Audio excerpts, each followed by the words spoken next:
It was on the night of February 5, 2014, when 37-year-old Lavina Williams had just finished working the 2 to 10 shift and was standing with a friend opposite her place of employment at Lilliandale on the east coast of Demerara awaiting transportation to get to her Melanie East Coast Demerara home when she was struck down and killed by a drunken driver. 25-year-old Hafraz Mangru was the driver of a red Tundra that was proceeding east along the East Coast corridor. The victim's sister, Dorella Williams, tells what was related to her by Lavina's friend about the fatal accident. She said, I stood in the car and she said she see the vehicle coming. And she said, Lovey, look how this vehicle coming.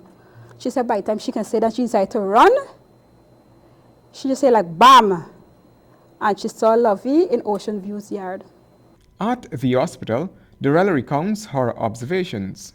When I got there, Lovey right side neck, it had a puncture. And a bucket was collecting her blood. She was wet from head to toe. She had mud in her mouth, the eyes wide open. The left hands, it was like in pieces because it's limber. The relatives cleansed their skin and prepared her body for the mortuary. Meanwhile, the driver Mangru was taken into police custody. A subsequent breathalyzer test revealed that he had about 200 times the legal alcohol consumption limit in his body. By November that year, the case concluded and Mangru, who was absent on that day, was sentenced to a 5-year term in absentia and ordered to pay the family $12 million compensation. That money neither has never been paid. No. No part of it.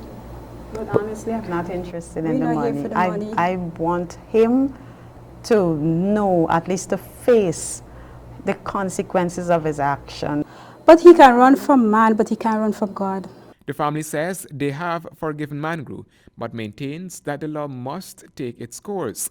Interestingly, though, when we contacted Commander of C Division Christopher Griffith today, he confirmed that Mangru was indeed sentenced in absentia, but maintains that Mangru was subsequently arrested and is in prison serving his sentence.